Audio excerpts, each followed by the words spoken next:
You're watching PEGRI TV, Rhode Island's public access channel. The wheel is turning and you can't slow down. You can't let go and you can't hold on. You can't go back. Hello and welcome back into My Wheelhouse. Shay's back. Sheamus. I was on vacation, Ireland, Portugal. With Scouting my the European fiance. leagues? Is that what you were doing? Yeah, over there, checking Shay? some stuff Checking out. things Any talent in Portugal? Well, Leangelo and LaMelo had already left, so I wasn't able to check them out. But yeah, May 14th, we're bound to the Eastern Conference and Western Conference Finals. Some excitement in Game 1 of the Celtics-Cavs we'll obviously discuss. Game 1 of Houston and Golden State is tonight. Sports betting is legal. You can now bet on sports games and anywhere in the United States. So we're going to see where that develops into the leagues and how that affects. Tonight? It just got passed through Supreme Court this morning, so we're going to see how Isn't that just New Jersey? No, everywhere. The entire United States. You players can bet bet on on the sports. I bet you there's some type of clause that prevents them from doing that. Okay, but I hope so. yeah, so that's going to be really interesting in My terms wife's of going how to lock that's down my access to my debit card. in terms of how that's going to affect the money flowing into the leagues. I'm sure that'll be a little bit further down the road, but that's something interesting we'll have to pay attention to. Wow. Good luck with that, guys. I don't do it no more. Yeah. I lost big once. And What was your big- what back was- when I was in college. I bet on Muhammad Ali to beat Oh, that's Joe right. Frazier, right? You told me that, yeah. And then I lost $250 and I never bet again. I had to quit too. I started betting on Academy Award races and just pretty much everything. And I was like, oh, this might be a problem. I bet 3-point shooting with Shay and lost. Oh yeah, we'll do I wheelhouse also bets. bet Wheelhouse on bets. the other things and won. Oh yeah, I've won a couple of dollar bets with you guys. All right. And we'll see if Dwayne Casey wins Coach of the Year, and then it'll be another $2. Probably not. You're really rooting for that now? Is it anticlimactic? I just want to win my $2. It doesn't count no more, Spin it. does it? Doesn't count because All right, we'll get right into Good job. previewing a series What kind that of a coach are you? begins tonight. Oh. Houston, the number 1 overall seed in the NBA, plays the Golden State Warriors, probably the favorites for the entire league. Definitely Depending the on what analyst you listen to, more often than not, the Warriors are favored. But I could see this series going anywhere from Golden State in 5 to the Houston in 7. So what are you guys expecting to see tonight and for the remainder of the series? I was surprised that Kerr used to be the GM of Phoenix, while yeah, D'Antoni was the coach. But D'Antoni was Yeah, the coach. they butted didn't know heads. that. So the history and everything. I really enjoyed Golden State's game more than I enjoyed Houston's game, just in terms of the ball movement, the player movement, and everything. Where Houston's isolation and the pounds and all that. So I'll be rooting for Golden State. I think two things. That the Celtics had a disadvantage playing at home because Cleveland, if they beat them at home once, then you're in the hole in a way. And then I think Houston has got a big disadvantage at home. They have a lot of pressure. They have a lot of pressure tonight. Those two games, they haven't been there before. They lose one of those two games, and I think the series might be history. I think.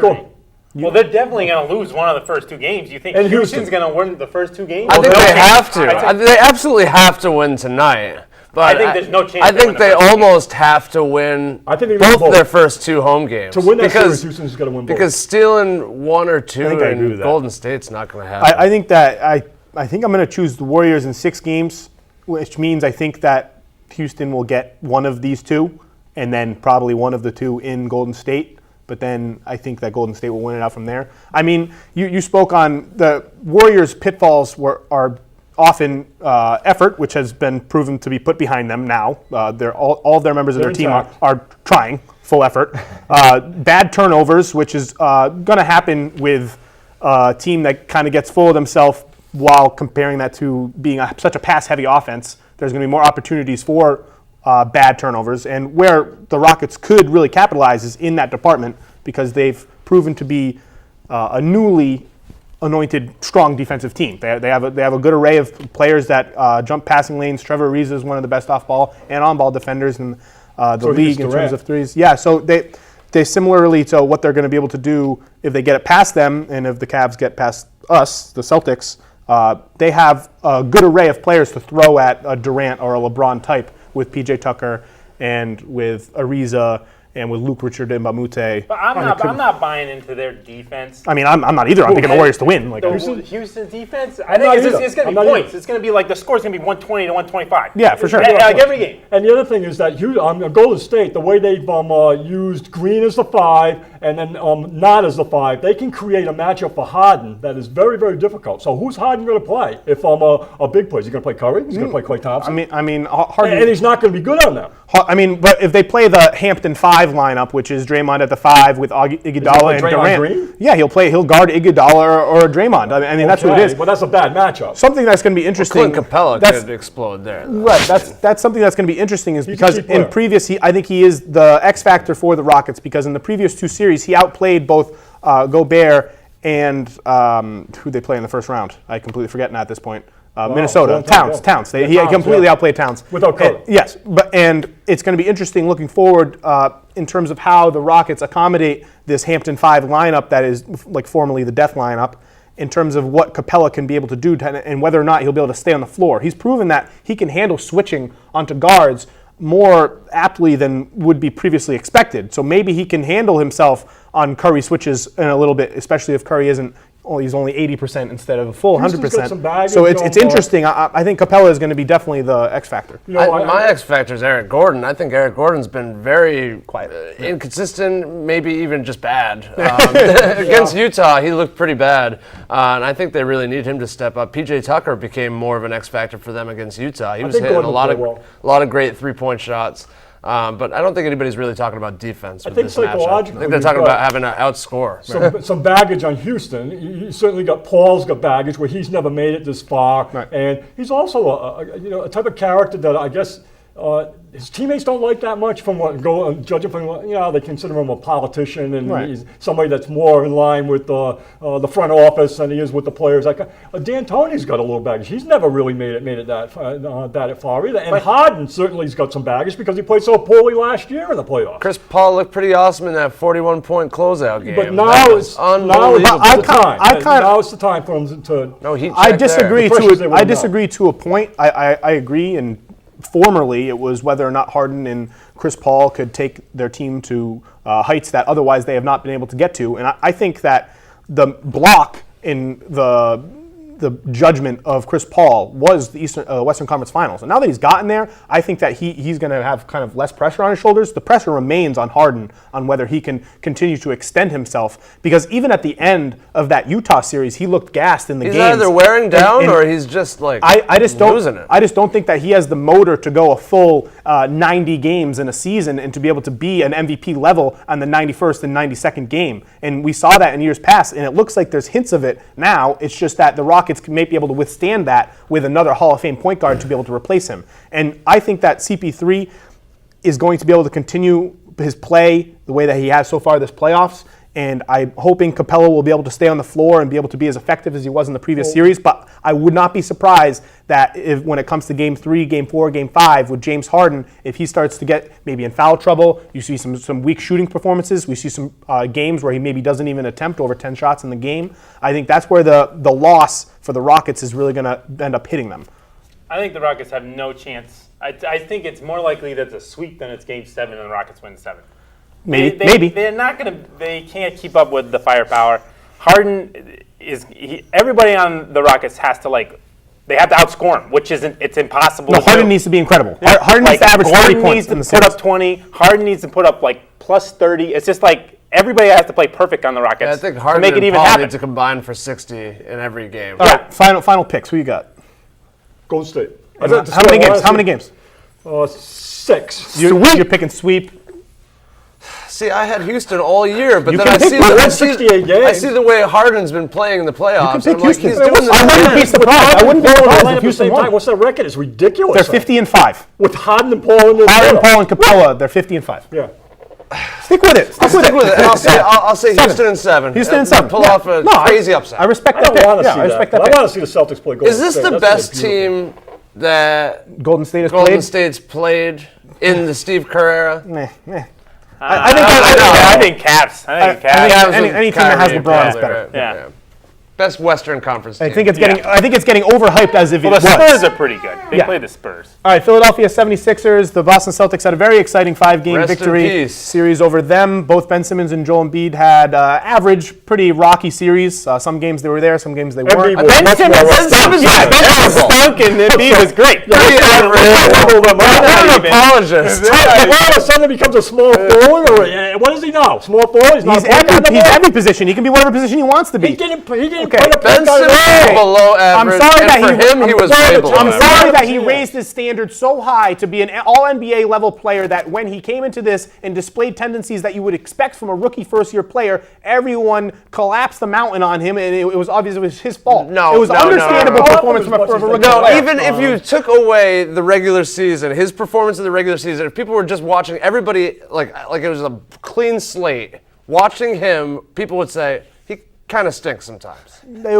would be this is how a rookie should perform in this environment, and it caught up to him, and he played great. Yeah. He played great in the first two series, and then he was faced headfirst with a defensive scheme and a coach that knew how to get him and weed him out of the game, weed out his scoring opportunities, weed out the passing lanes that he was seeing otherwise against other teams. Yeah, but he was it met looked with like he was met with a nightmare. It looked like he was completely- He shoots 30% from 10 to 16 feet. I didn't know that. He shoots 30% from 10 to 16 He was feet. in How did you not over know his that? head. That's a very obvious Well, I thing. mean, but I knew he didn't. I knew nobody he didn't guards I him. knew he didn't make a three, but from 10 feet out, from 10 to 16. You gotta I didn't watch know it was us- that he He long. absolutely has to develop a shot. There's no reason he He's been can't. exposed. Why He shoots can't his he? fouls. You know, one thing I want to Right here. say. Right here. I want to say, 15 we, jump shot. we all tend to do this, and I try to not do it, but we all do it, and I'm going to do it too. To judge Simmons on that series is not fair. No, it's not. because of everything that's come before and the 90 games that come before. We all do it, so we're hopping on him because it was such a bad performance. But man, we got to back off. If We you gotta stunk, give him you some stunk. space. I may agree. He did stink. He stunk in the series, but I think that it was more because You want to talk about he's top But I was 15? We surprised can that- say that he stinks. You Yeah. know? I'm saying both. I'm agreeing. I'm deserves saying it. both. I'm Sure, saying they took him off the ball. I was shocked that they took him off the ball. And McConnell was a much better player than him in that series. I was shocked at that. I think And McConnell they had took better him- moments, This like- time, he just came down the court without even touching the ball and went to his small forward, power forward position.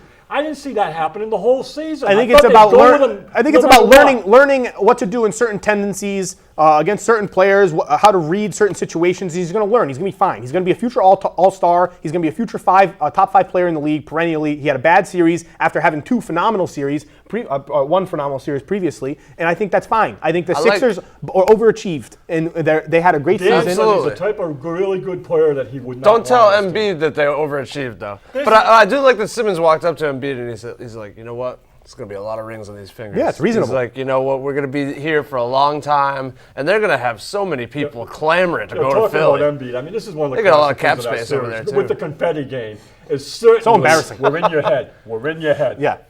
3. When he was down in the last game, I'm yelling to Dan, somebody should come over and go for him. I love Daniel Tice. He's rocking Yes, I did the too. Scary Terry shirt confetti. with the mask and the confetti all on the ground. Scary Oh my Terry shirts God, are it's- fantastic. They're everywhere. Did you see the one lady had the Scary Yeah, Terry yeah. shirt? And Right he was like, yeah. respect. And respect. so that whole story's good there. Oh my God. Okay, Why is he at a press okay. conference? How perfect is it that all of a sudden there's a quarterback coming out of the woodwork supporting a role player, number 12, surpassing an injured starter, number 11? How fitting is that? It doesn't it's beautiful. Really cool. It's he owns a vineyard, and that he's Yeah. going to create a wine that's Terry Rosé. Terry Rosé. Rosé. That's Yeah. awesome. We know, yeah, because we had a press conference. it's gonna be delicious. It's gonna be delicious. Bledsoe's like, this is a I marketing, love Bledsoe. marketing opportunity. So here. pure up, you're doing the jumbotron and Unbelievable. So moving But that forward was all Philly. to the classic offs- series, a yes. 5-game classic series. This is You the don't first see many season. games, many series that are classics in 5, and Yeah. it was. Every it was game- a battle. It really was. You know what was great in that last couple of games? Sharich. I know you've He been stunk in talking, the you've been first. He talking stunk about in him the all first year. three. He stunk in the first three, but he was The really good last in the last couple two. of games, oh my God, he was playing like a 10-year vet, like an all-star. And you know, another guy that was pretty weak, and it's kind of LeBron spot or whoever it is,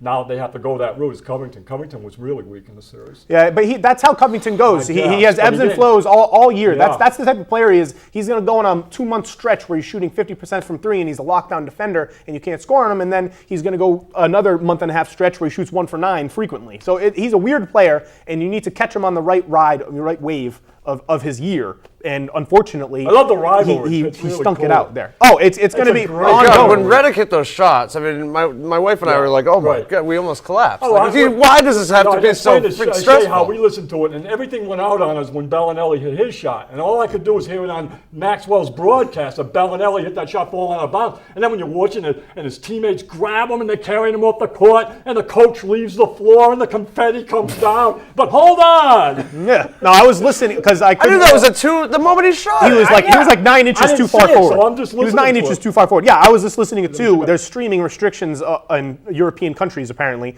so I could only listen to it. And they're like, oh, he hits a shot. There's confetti, but they didn't win. And I was just like, what is going on? I listened to them clear out confetti. It took like 20 minutes for them to get the confetti off the Not field. sure. They had to wait till every last drop. A picture of the confetti guy, and Yeah. he was wearing a T-shirt that said, "I don't care." Very fitting. All right, so the Philadelphia 76ers are poised to have one of the noisiest off seasons potentially. They've already come out of after this series loss saying that they're going to be targeting big free agents, and I think that this team, LeBron, Paul George. yes, LeBron and Paul George. I think that this team is poised to get not only LeBron James but to get another all-star caliber player in either free agency, if it may be Paul George, but although I think Paul George is more likely to go to one of the Los Angeles teams, I think that they are poised to be able to get in trade a CJ McCollum, potentially a Kawhi Leonard, countless players that could become available because of the arsenal and just like the chest case they have of Fultz and Saric and Covington and these draft picks that they still have, because I think they're realizing that even though they have these young players that are going to look promising for several years to come, that with Embiid's injury uncertainty and with the knowledge whether or not we don't know whether Simmons is a fantastic player and he should get way better, but there is a potential outcome where this is close to his ceiling because maybe he doesn't develop a jump shot. So maybe their window is... We may both have to eat our words about top 15 player. That's not flying too good when I'm talking. I told you, no good. he's a top 15 player. There's no way he can't get a jump shot. Like Okay. Tony Parker came into the league, he had His no foul shot. shot's got his elbow Just on switch my it. shoulder. Yeah, this is his form. People don't realize this is his 50% form. foul This is shot. his form. He's doing this. Just do this. Just switch it. Just switch it. This is his form. Just Well, switch it. maybe once he does that, I'll say yes. I agree. Okay. So maybe they realize that their window is a little bit smaller. They're going to go after LeBron. They get LeBron James. They're going to trade Markelle Fultz, Dario Saric, a random Covington, and a first-round pick and get Kawhi Leonard. I don't think that it's unrealistic that they could get Kawhi Leonard and LeBron James on their team next year. I would also say that Brett Brown had some very bad moments in that series. He was terrible. And he had He was terrible that entire series. The 25-8 or 27-6 run where he didn't call a timeout. Yeah. And the half ran right out, and it was 6 or 7 minutes of them just pounding him, and he never called a timeout. I think they tune out his terrible accent too. That's one of the worst New England accents I've ever heard. What is that? Is that Maine? Maine, Or? yeah, it's Maine, Oh, it's Maine, it's God, Maine. jeez. It's Play for Rick Pitino at it's BU. interesting with Embiid. Embiid averaged over 35 minutes in the game, and it really didn't look like he could handle that minute load. And it wasn't because he wasn't he was unhealthy. It was kind of just because like he didn't look like he was not like athletic enough, but he wasn't in shape almost. Like I think Embiid needs to lose 20 pounds. He was lumbering a lot. You could tell he was tired. He was gassed. He wasn't even looking for the ball in the last possession when they're think- down by 2 points. How is he not I getting the think ball? Eventually, he will get to the point where he absolutely can handle playing 35 minutes in a playoff environment. But currently, he looks like he should be down more towards 30 minutes, and he would have been much more effective in those 30 minutes. His turnovers are very, very high, and it's because of his overusage. Guys, tell me this.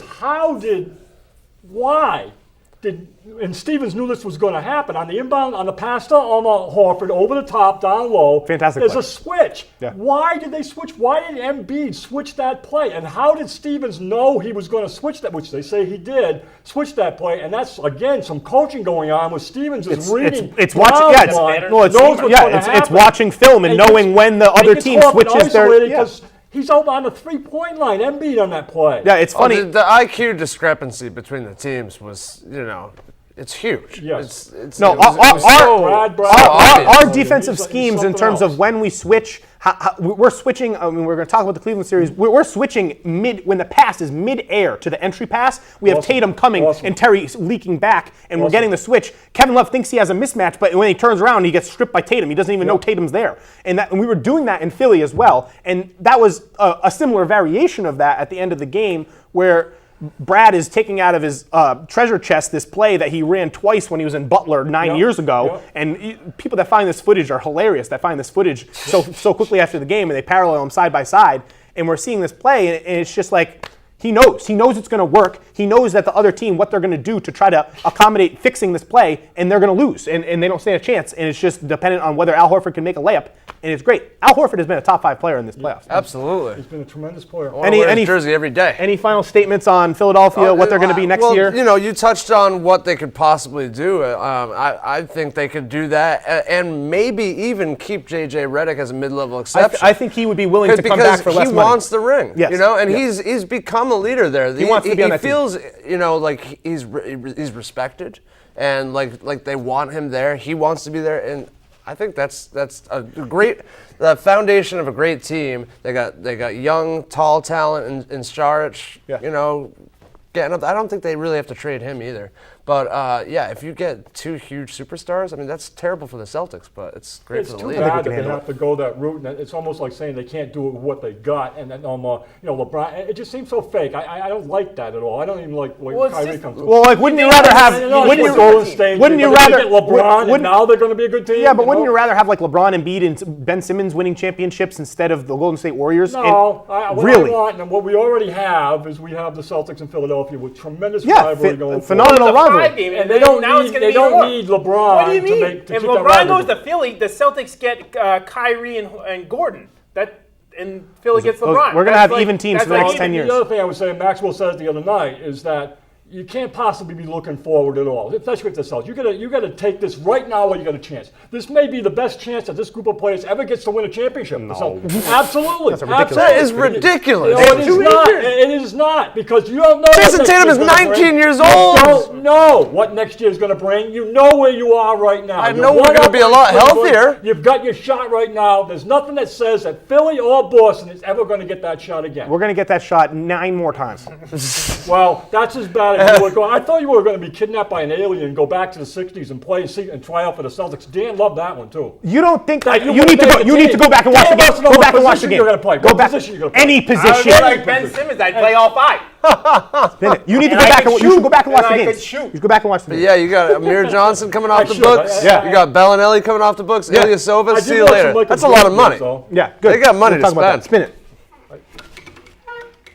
Also, the narrative that Ben Simmons wouldn't be good with LeBron James, I think, is a little silly, because I think that would allow Ben Simmons to develop parts of his game which would otherwise become untapped. Ben Simmons has not yet been able to bring himself to be efficient playing off ball. He's shown moments, but I think playing with LeBron James, he'd be able to do that. All right, Lottery. the lottery, that's tomorrow night. It's going to be really interesting. We can see if a team gets lucky. Basically, teams are jockeying for their future. We got Phoenix with the highest percentage chance, Memphis, Dallas, Hawks, Magic, Chicago, the Kings. The Cavs have the Nets pick with the 8th highest odds, and then Philly has the Lakers pick with the 10th highest odds. If it jumps into the top 5, we get it. What is the 2.9%. What is the most interesting scenario that could happen tomorrow night that you would be intrigued by, whether it involves the Celtics or it doesn't, whether there's a draft day, not a draft day trade, but something that you could see arise because of maybe I don't even know. Maybe the Cavs get the 3rd pick or something like my that. head thinking about how they do this thing where they pull out 4 balls and there's 1,000 possibilities of the 4 combination of That's the right. balls, and then they match it up with a list that they got the teams. I have no idea. It's very complicated. Very complicated. Me and Logan were talking about it. It's like a weird scatter plot where they have like a million different possibilities, and you're drawing 1,000 balls. Dare go conspiracy theory with me? I'm seeing that all over the place. It's driving me freaking no, nuts. I don't like how it's all conspiracy. behind closed doors. I would like to see the I process. think they know that it's too complicated, and people would hate it. And Why if is had it so complicated? Because I think that for every single 1,000 pick, possibilities. there's before. every single It's pick more they're drawing complicated than the 1,000 actual balls. lottery. Every single pick they're drawing 1 ball from 1,000 balls, and they have to do it like a certain number of times to make sure the pick's right. It's like Suck them out.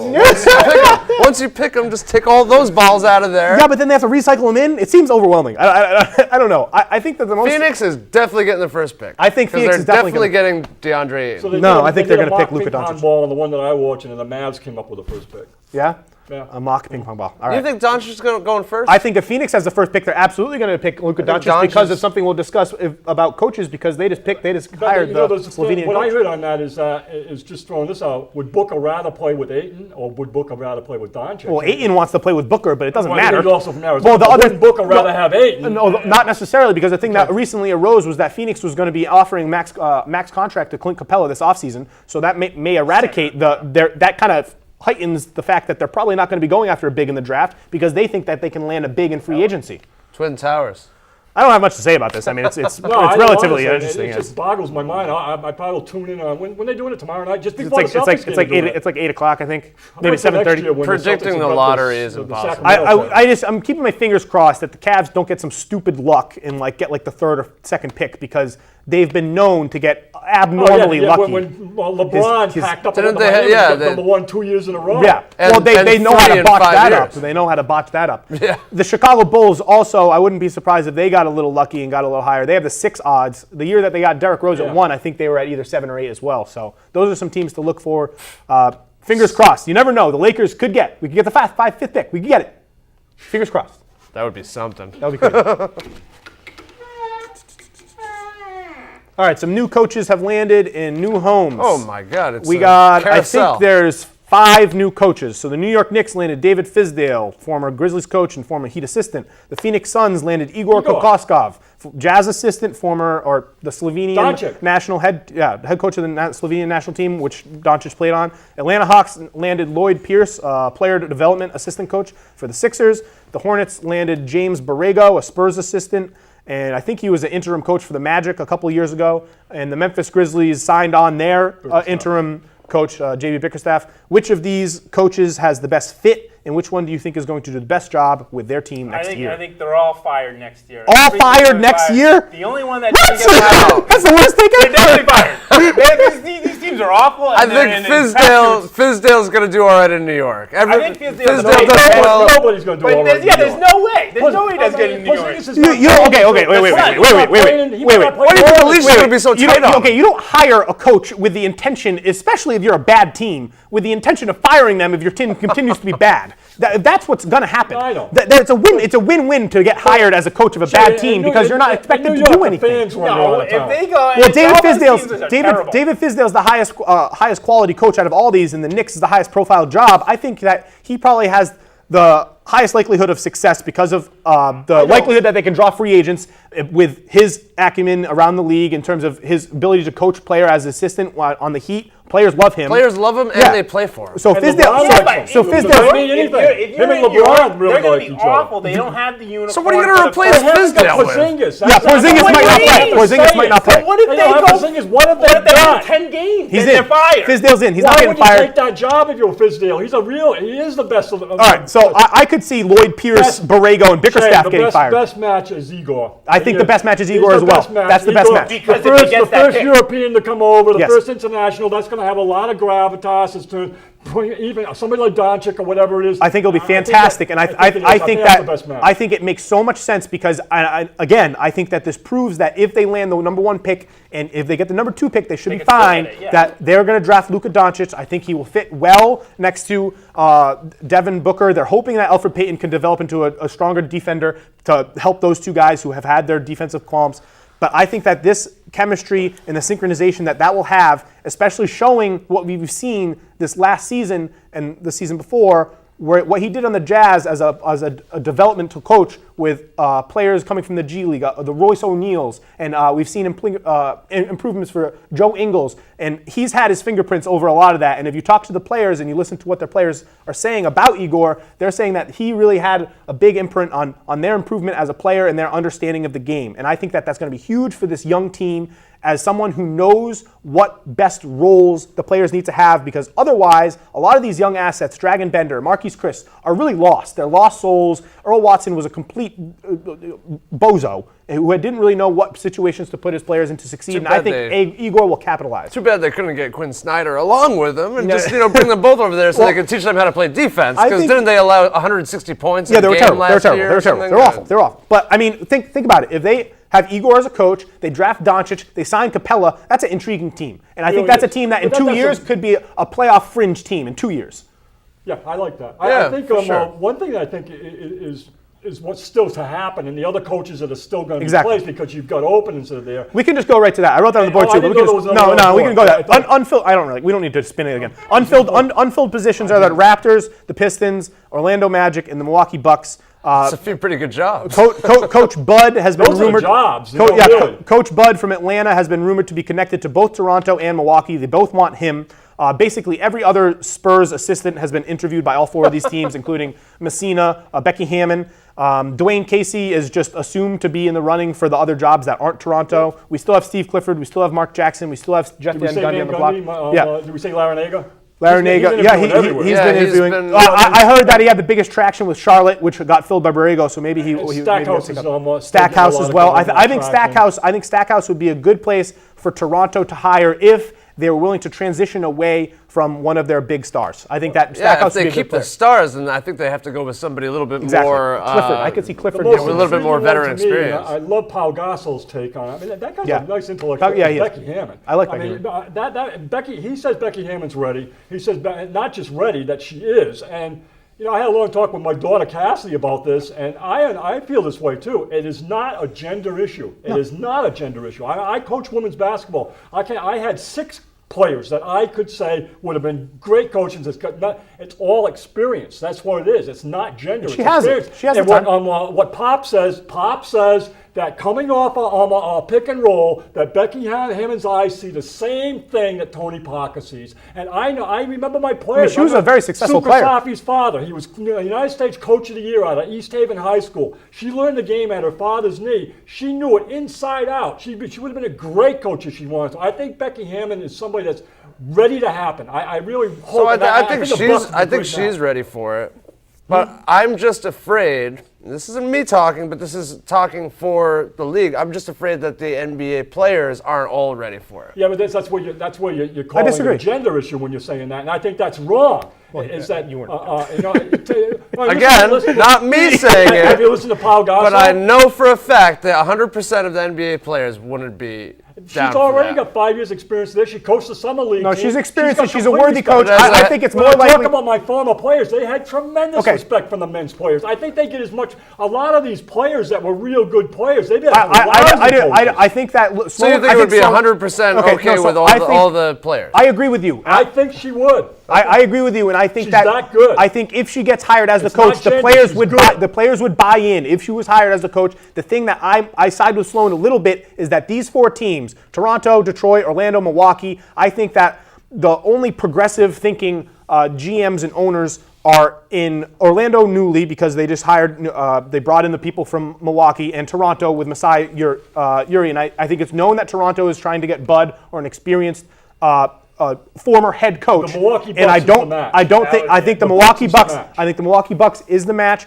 But I think it's more likely that she gets And hired get rid next. of Bledsoe. I think it's more likely that Send she him gets to the hired winery. next year. She gets hired next year, not this year. I think it's more likely she gets hired next year, even though I think she deserves a spot now. I just think that in terms of what I've I been think hearing, she deserves a spot too. yeah, I certainly wasn't saying that she doesn't. No, we know. In terms of what I've heard from the traction certain coaches have gotten from their interviews, it really seems like there's a couple more people ahead of her in the punching list for each team. So I would love if she got a job, and she would absolutely. I think she would do a good job because I think she's. Sometimes is a recycling of the old coaches. Come on, let's. I don't think Larinaga's jump getting a in job there. this year No, either. I don't think Larinaga's I getting a think job. that with the spots left, I think Casey gets one of those jobs, and it's probably with a younger team. I bet you Seeing how he's sort I of. think Casey did a real bad job in that series too. I know we haven't. Well, got Casey's it. But he did a good job with Toronto, rebuilding Toronto from the ground up, and winning this Maybe. franchise.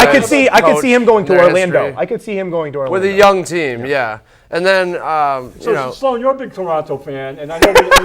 Well, you are. I mean, come on. I got nothing against somebody that's a Toronto fan. I picked them to win that I'm series. a Celtics fan. I was thought hoping Toronto was going to do better this year. Why didn't but- he play DeRozan in the fourth quarter? I mean, because he's spin the wheel, spin the wheel, spin the wheel, spin the wheel, spin the wheel, spin the wheel. This is probably Spin it. why he's fired. Spin the wheel. It might have been. That might have been his death sentence was when he didn't play him.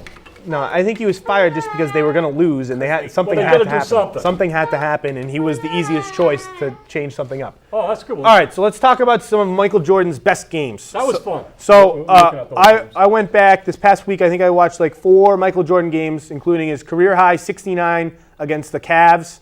I think that it was the finals all-time high 55 points in '93 against the Phoenix Suns.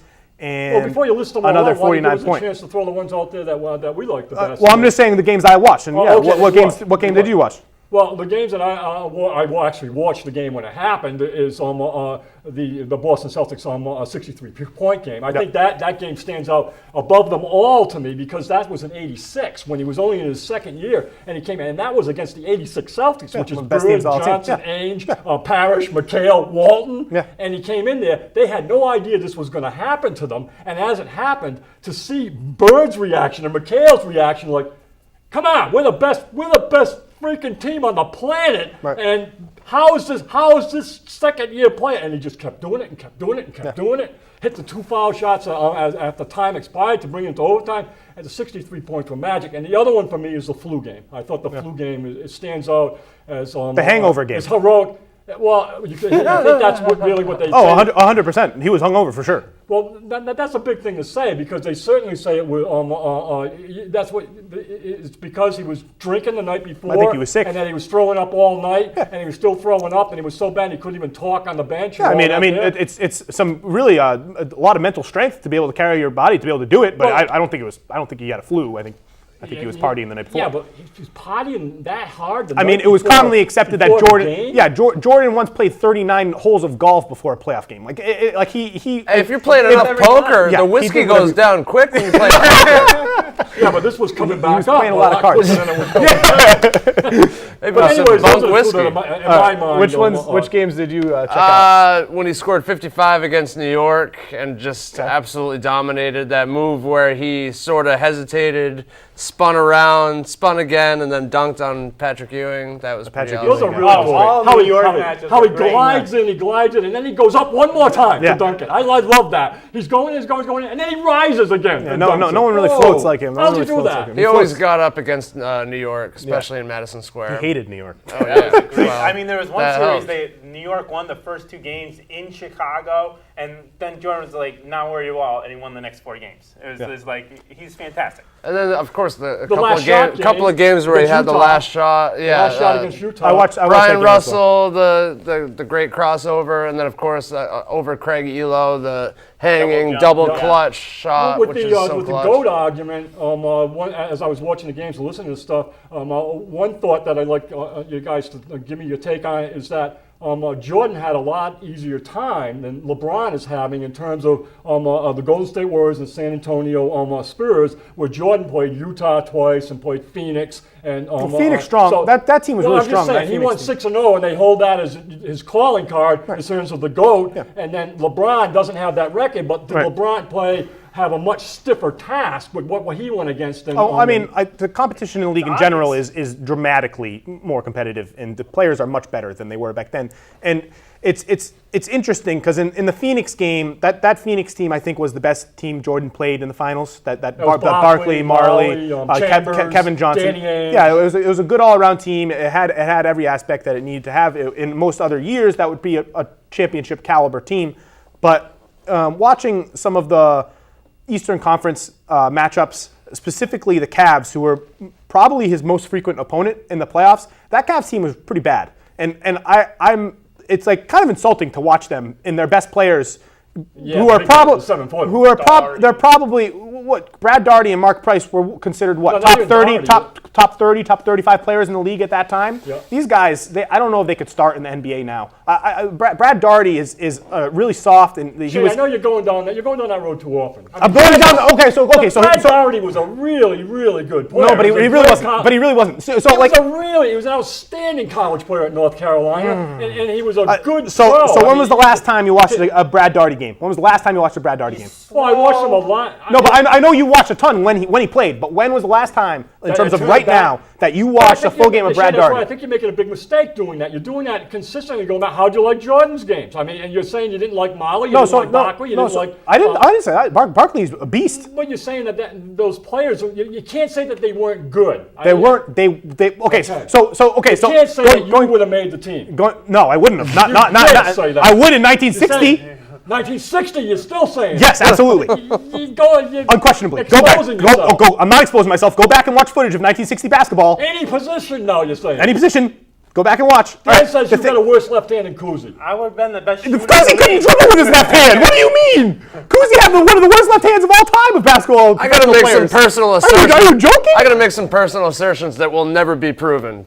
Like unprovable. Like, oh, I can do this You in think it's 1909. unprovable that Shea could not have played for the Celtics in 1961? You're not willing to accept that as fact? I just don't understand. Like, It's You're not. no. What I'm saying Cousy was is, considered it's the best ball handler in the league at that time, and he probably couldn't not- dribble the would ball not with have- his left I had this one hand. before, and I'll say it again. He had a great left hand. He used to hit left hand hook shots all over the place. Why Why didn't he dribble with his left hand? Why didn't he dribble? Because they couldn't didn't have to use it. They didn't take. Did they ever take it away from him out of his right hand? Because the people that fell down. He fell down. They never took it off. Okay, back to You're Jordan, back to thinking that Jordan. one clip when he's dribbling around circles with his right No, hand. I'm thinking about the 5 games that I've watched that Bob Cousy looks embarrassing. He hit left Yeah, you hand gotta hook stop shot. saying He had stuff a like great that. You get left all hand. fired up. All right. Back to That game 4 in '93 against the Yes, Suns, the 55. he shot 57%. He didn't just drop 55. Yeah. He shot 57%. And the same for that New York game where he dropped 55. He shot 60% against New York that He's game. such a good It's like, shooter. Yeah, he was like great. wasn't his career field goal like 55%, something insane? No, I think it was like 49 No. or something. It was something good. It's something impressive. He But had multiple okay, up so there. the thing about going back and watching Jordan, and I really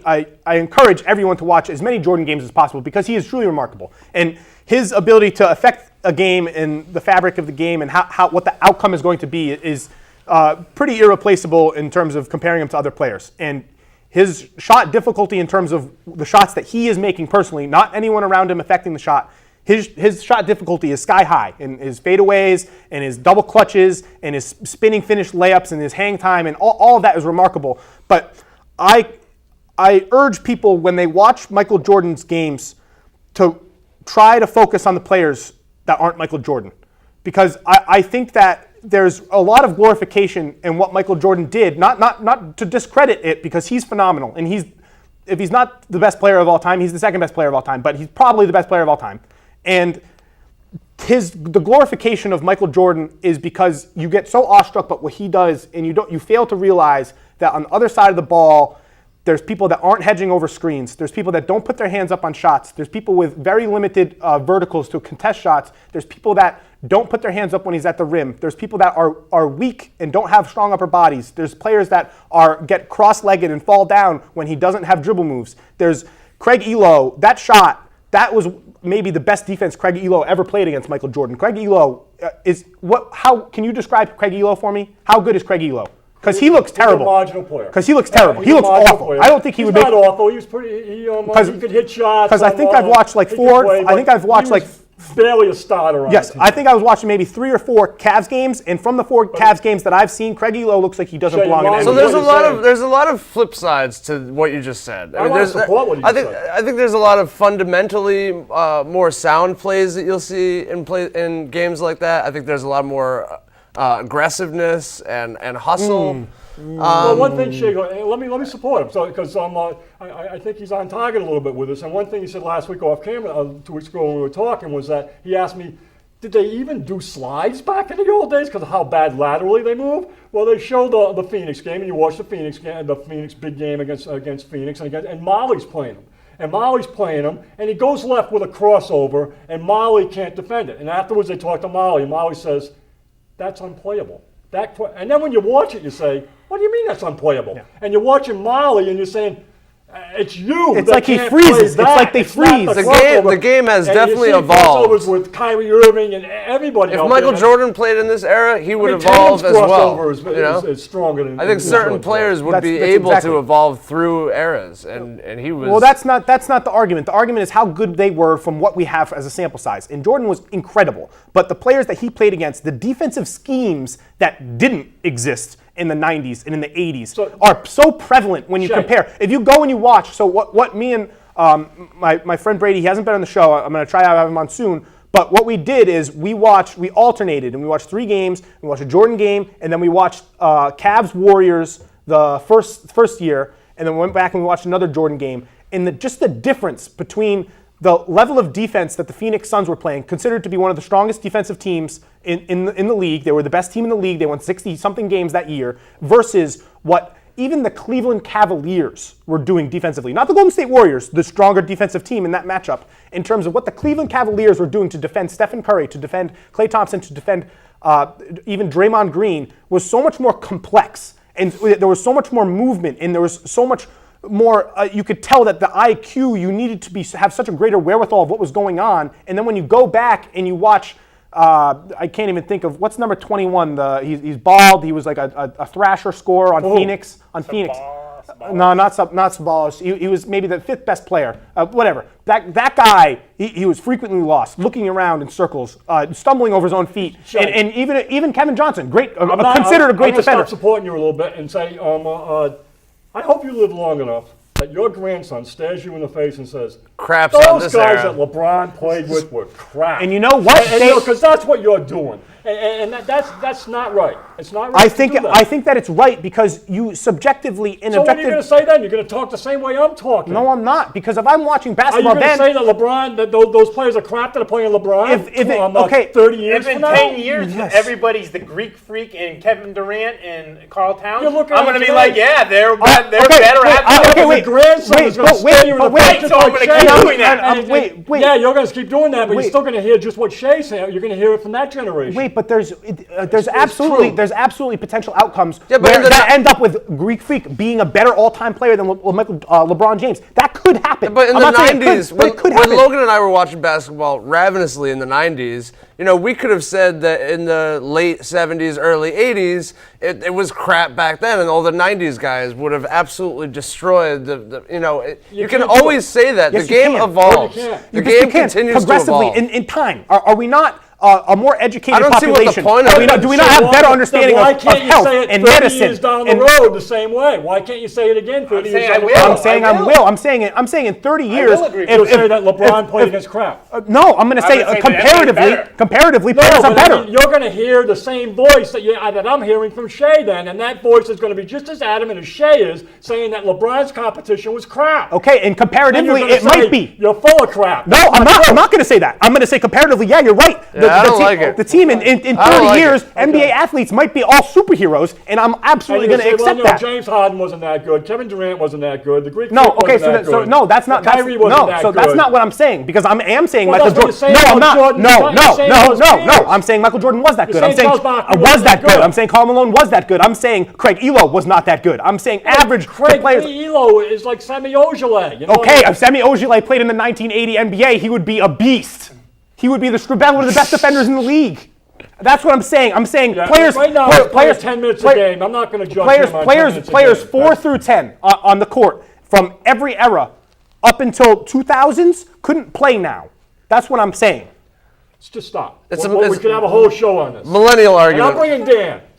Sorry, I'm going to Yeah, I agree. going to the Celtics. I we agree. need to talk about We that. slaughtered the Cavaliers in the first game. I think we won by 25, 108 to 83. Every single one of our players had a great game. Tatum had 16, Morris had 21, Horford had 20, Jalen had 23. On the flip side, the Cavs all struggled. LeBron had one of his worst playoff games of his career. He was 5 of 16, didn't hit a 3, had 7 turnovers, 15 points. And the rest of his supporting cast was equally terrible. J.R. Smith, Kyle Korver, George Hill, all combined, I think they were 6 for close to 20 attempts. I don't So think they were all terrible. anybody on that team had more than 5 field goals made. No one did. Kevin Love was the high point scorer. He had 17. At halftime, they were like 8 for 20. Other than LeBron, they're 8 for 27, and all 8 field goals were assisted by LeBron. Their team is they're awful. I think they Cavs went are 0 awful. for their Guys, first I 12 caution you from again, 3. Just like I cautioned you on Simmons, that to take a look at that game and to judge Cleveland on that game is not fair. Right. And you could go back. You know the Memorial Day Massacre, right? Memorial Day Massacre was when the Lakers beat the Celtics 148 to 114. No, and They you beat by made- 34. And what I said in the game. Miami series Exactly. with the same thing when they got kicked. This next game, Cleveland and Boston, whoever wins the series, in my mind. And I think, and as Maxwell says, Cleveland's only going to win by 1 point. It's got nothing to do with the 30. And I think, and history tells you that is as dangerous a game as Boston is going to play. So what's- Yeah, I think winning by difficult game. 25 is a bad thing for the Celtics. So I told my wife, I'm like, I hope they're not lulled to sleep here because LeBron is never going to play this poorly again in this series. And the Cavaliers are never going to miss that many open shots. They were 0 for their first 12 of three-point shots, and some of them were wide open. I mean, we can say that in the regular season, the Celtics played the best three-point defense in the league. And they did. They had a lot of contested, they played great as a team, but they played weren't Philly, really. weren't getting to the open three-point shooters in At this the same game. time, I think that we did contest a large And look at majority that of their third- shots very well. You look at how There they were a lot of contested. open shots. We A lot of contested open more. shots. There was some tremendous. But look at the third quarter, though. Tatum contested shots. Morris That third quarter was an awful showing by the Celtics. Yes. They've had a number of That bad could third happen. If quarters. that happens for 2 quarters in a game, we lose. Let me say this about Boston.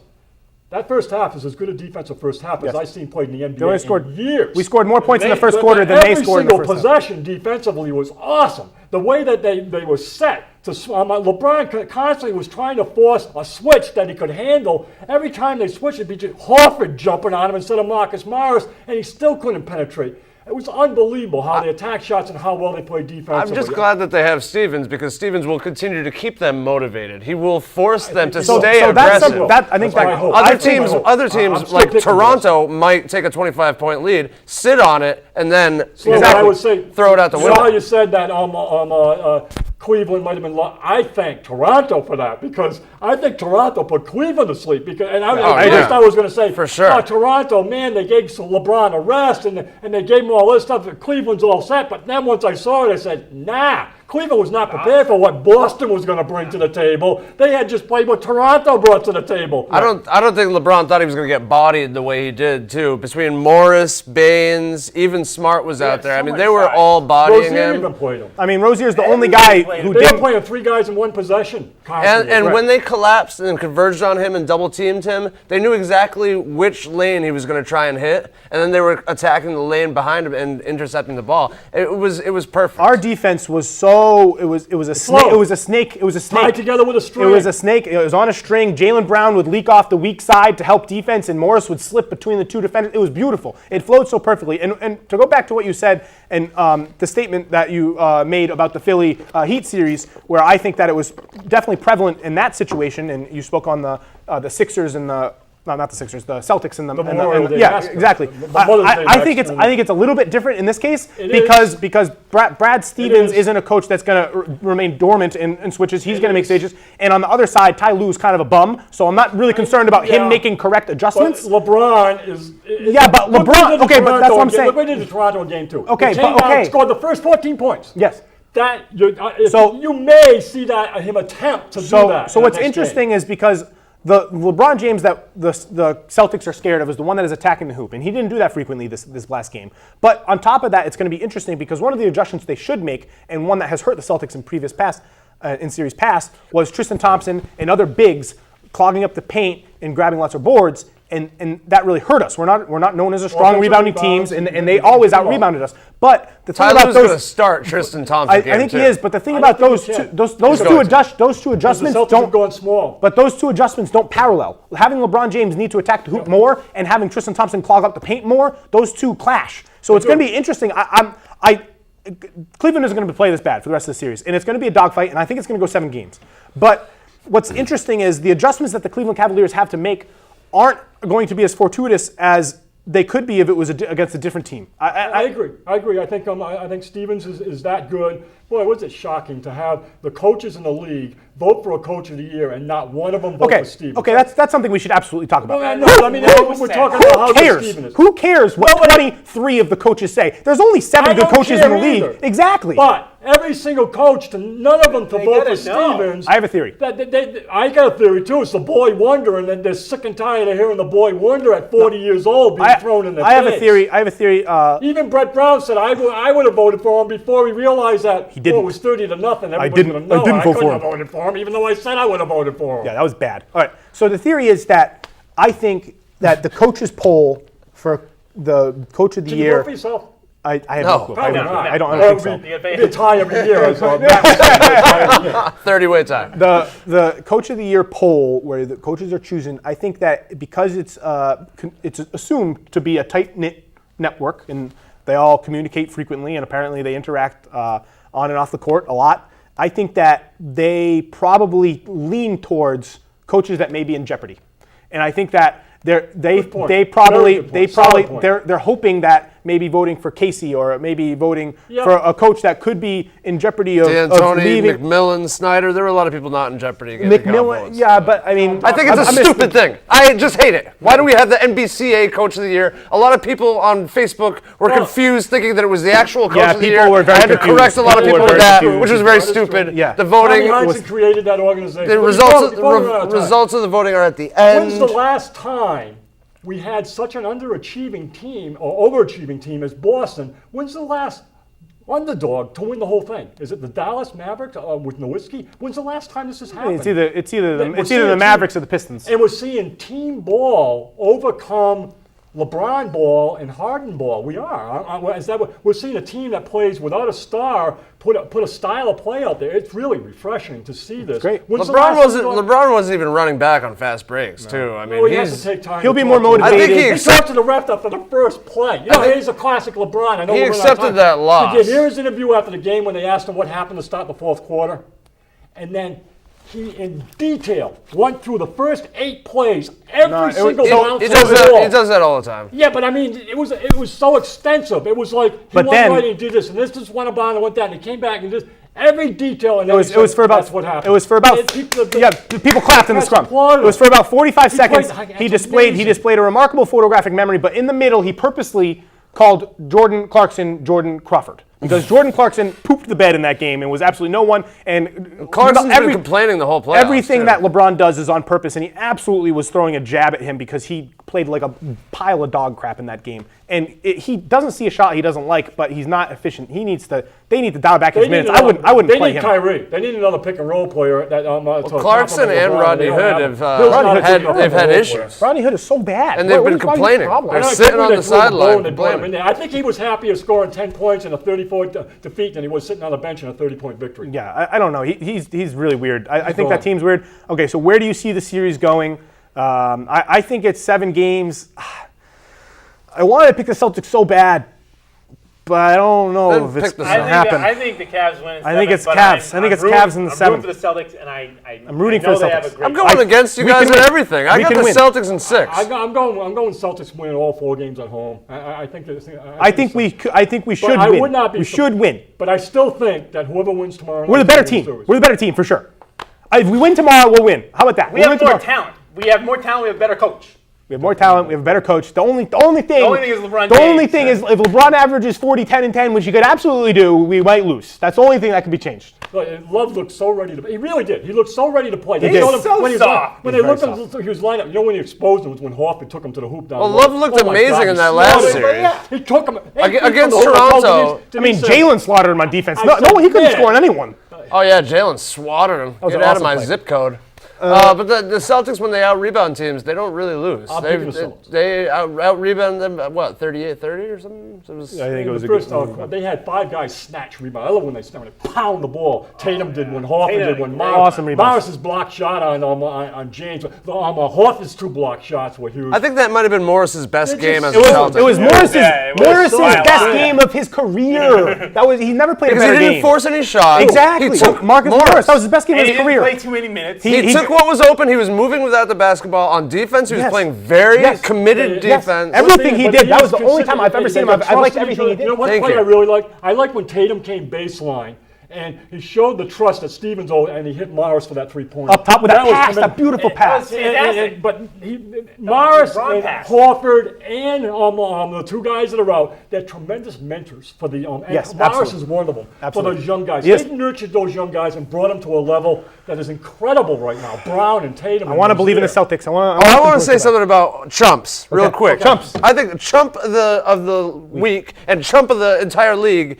is whoever is responsible for this 2-minute report nonsense. Because 2-minute reports do nothing. Oh, you mean to judge the last 2 minutes of the when game? when they say what calls were wrong and what Yeah, calls yeah. were right, Nonsense. I'm sick of it. trying to illegitimize a game. Well- You can't go back and reverse the call. You can't take away a win. So what is the point of it? The only thing it does is get the team that lost more pissed off. does it- And the team that Does won. it put the refs on their toes? No, No, I don't think it does. No, it's interesting 'Cause because they still mess up. with the 2-minute report, Imagine if they ever did all 48 minutes. well, the 2-minute report, it's so black and white between what is right and what is wrong, and it doesn't have to do with any of the intricacies of a game and what is being called and how the game is going. So it doesn't parallel at all, and it makes no sense. And then everybody's like, they're talking about how Embiid got fouled. Well, Marcus Smart got fouled too in that offensive foul. Those are the dumbest plays to try to correct. Yeah. You know, Like, with that- how can you complain about Embiid getting fouled when he misses a layup? Make the stinking layup. What the hell? All right, so Put that in your 2-minute report. last thing, we got like 20 seconds.